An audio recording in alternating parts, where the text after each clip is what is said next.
What's up, guys? Welcome back to the Northeast Florida Surf Fishing Forecast for this weekend. This is Thursday, September 23rd. If you live in Northeast Florida, you know we finally had our first, I won't call it a cold front, but our first front into the second day of the fall. So we woke up with some temperatures in the 60s, and I think the high was like 78, 79 for Thursday.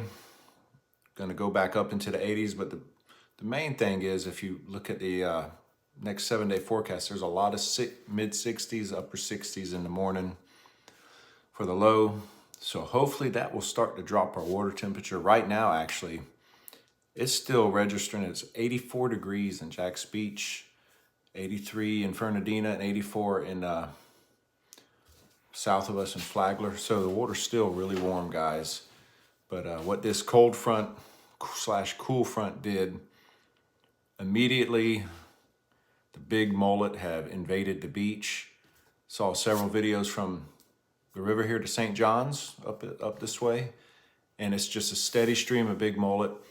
When I went to the beach this afternoon to look, we had pretty big surf. If you fished it, you would know it's 2 to 4 foot surf. You had a northeast wind, strong current, and you add a full moon to that, and it just causes all kinds of current issues.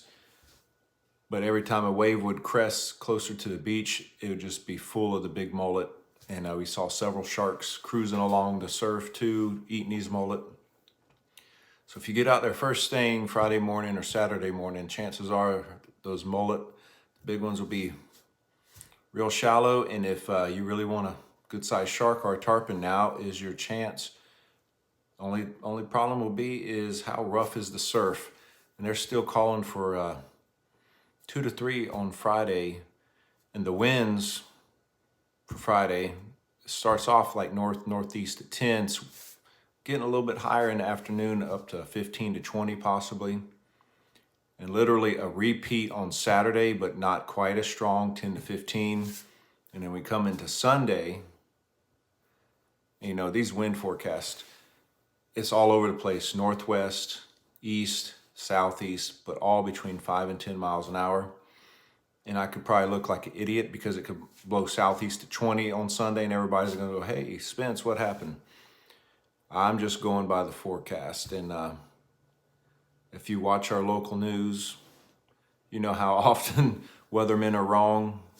So that's all we can do. It's just a forecast, and a lot of times it's not right. But what I can tell you for certainty is right now we got a full moon, and in the river and along the inlets and stuff, this full moon has a sheephead fired up. Not many monsters, but a lot of 14 to 18-inch fish. And really, that's just a preview of what's to come once that water temperature drops. It's going to be a lot better fishing. But as far as the surf fishing, still plenty of finger mullet, especially early in the morning. Sand fleas.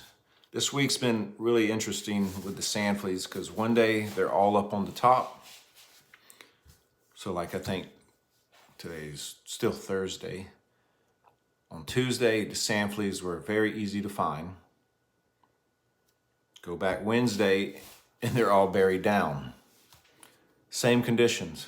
So if anyone out there knows why, let me know so we can put it in the book.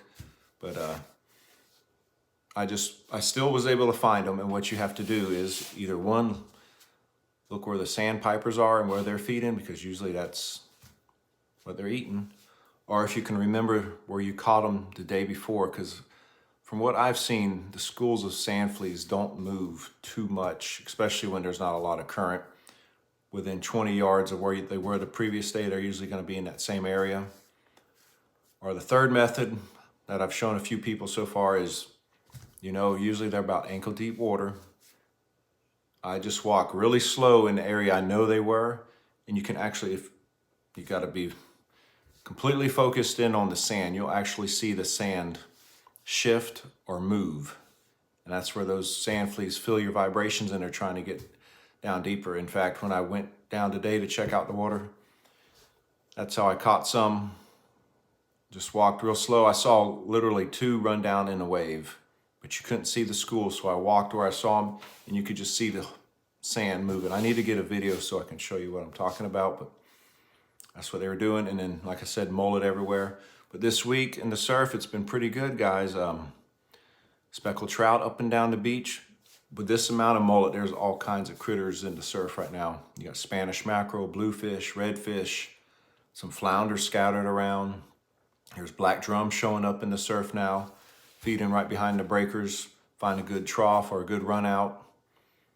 And don't throw too far out. Those fish are feeding in shallow, eating the little coquina clams and the sand fleas. And there's, like I said, tarpon, tons of sharks, absolutely tons of sharks. In fact, in the river, I'm seeing the guys that are fishing for the bull reds, they're really losing a lot of fish that are getting bit in half before they can get them to the boat because the sharks are just literally, it's like they're just waiting for them. Some big whiting too this week. I've seen a few between 15 and 18 inches. Good fish, absolute good fish. Those are tournament winners.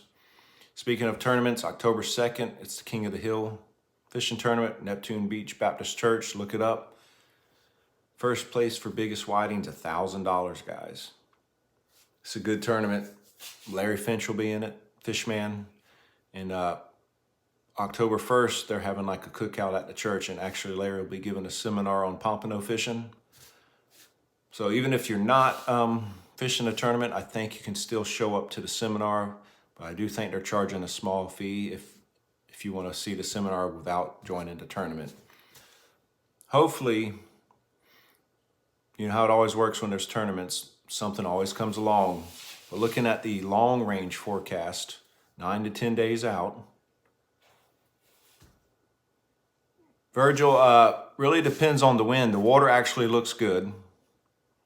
We got these northeast winds, so it's good water. It just, how hard does the wind blow? If it's up to 20 miles an hour, it's going to make it quite difficult unless you get on the inside, on the north side of an inlet, south side of an inlet to where it provides that break.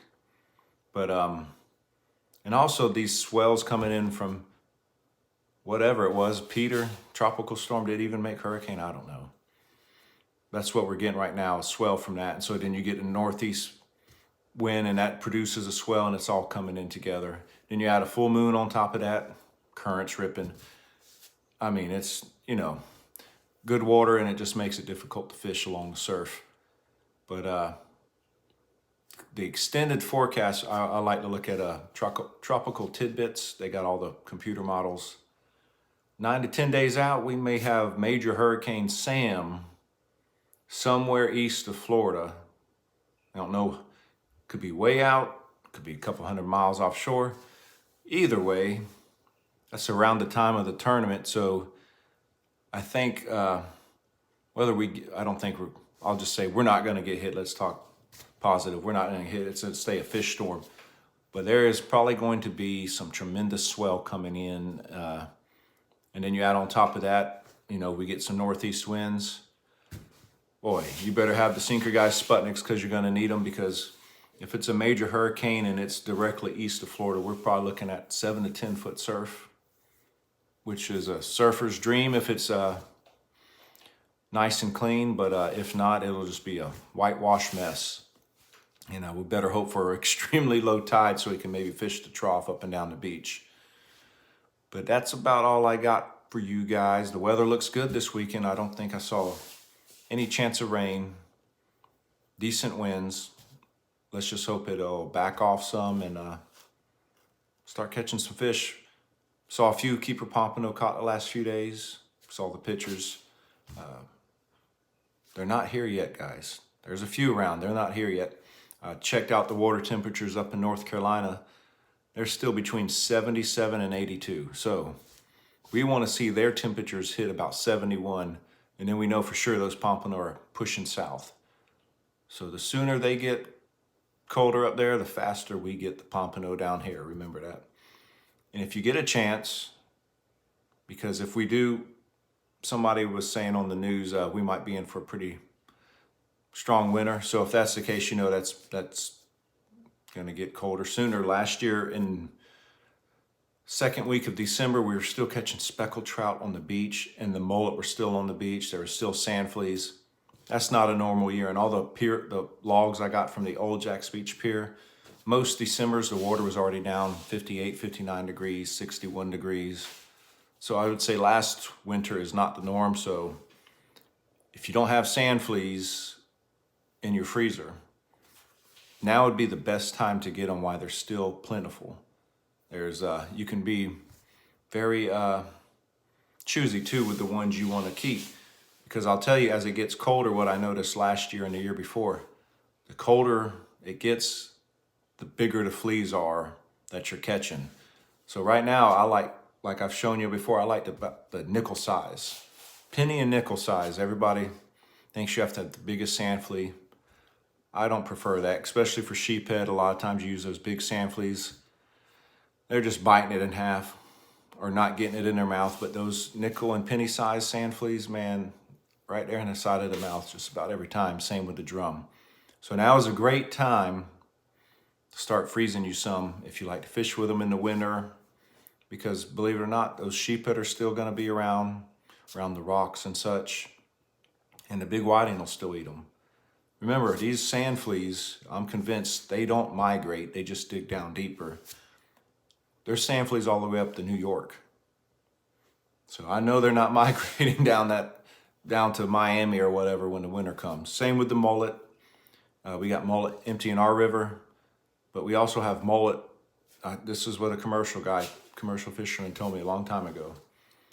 You got mullet up in the Carolinas too. Well, all of those guys are heading south too. So that's why we get what it looks to be like several different runs of mullet. They're all making their way down south. So get your pompano rigs ready. If you got a good enough rod and reel, go get you a tarpon off the beach. Send us a picture, that'd be great. We'll put it on the report. And tight lines, guys. Stay safe, catch some fish, give us some feedback. Anything you want us to talk about specifically that we can help you guys out with, let us know, and we'll do it. And we're already almost to October, so hopefully me and Chip can find time to put on another seminar towards maybe the middle way mark of October and get you guys ready for all the pompano and whiting that are going to be filling up the coolers here very shortly. Have a great weekend, guys.